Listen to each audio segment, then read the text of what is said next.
আমাদের কাল একজন হায়রার কবলে পড়ে মরেছে, তাই সবাই সাবধান।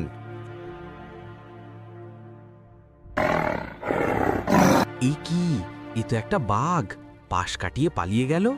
সর্বনাশ, বাঘটা তো পালিয়ে সোজা গ্রামের দিকে ঢুকলো। এবার আমি আগে যাই কি করে, যদি ওই বাঘটা আমার উপর হামলা করে। এ কি, এ তো আরো একটা বাঘ। বাঘগুলোকে কি কেউ তাড়া করছে নাকি? এ কি, কি যেন একটা ডেকে উঠলো না? এটা তো বাঘের আওয়াজ মনে হচ্ছে না। এবার আমি কি করব? পেছনে গেলে যদি বাঘে খায়, আবার আগেও যেতে পারবো না। আগে কোন অচেনা জন্তু ডাকছে কে জানে। এক কাজ করি, গাছে উঠে পড়ি, দেখি আগে জন্তুটা কি। এ কি, এ তো হায়রা। তাহলে কি সুন্দরবনের হায়রাকে কেউ জাগিয়ে দিয়েছে? কিন্তু কে জাগালো?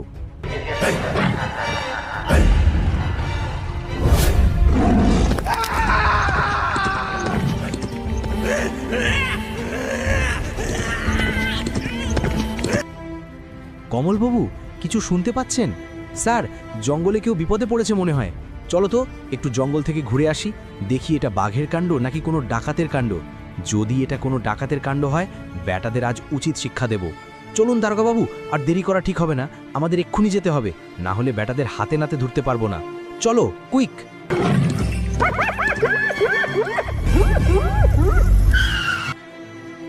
দারোগাবাবু দাঁড়ান, ওই শোনেন, এটা কোনো বাঘ নয়, ডাকাত তো মোটেই নয়।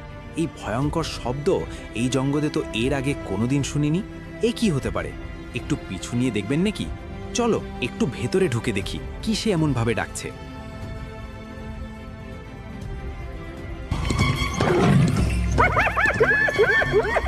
সর্বনাশ, এ তো হায়রা। দারোগাবাবু, এটা ঘোড়া নয়, এটা সেই হায়রা। হায়রা? হায়রা কি করে আসতে পারে এখানে? ওকে তো ফাঁদে ফেলে পাথর চাপা দেওয়া হয়েছিল বহুকাল আগে।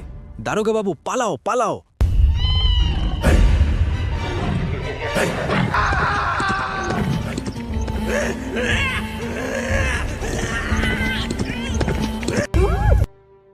কি হলো স্যার?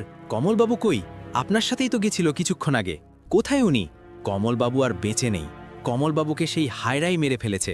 হায়রা? কি বলছেন এসব? হায়রা কি করে জীবিত হতে পারে এতদিন পর? জঙ্গলে এখন খুব বিপদ। আজ একজন মরেছে, কাল আরও কজন লোক মরবে পার ঠিক নেই। তাহলে এখন উপায়? কাল সকালে গ্রামে খবরটা ছড়িয়ে দিতে হবে, যাতে কিছুদিন কেউ জঙ্গল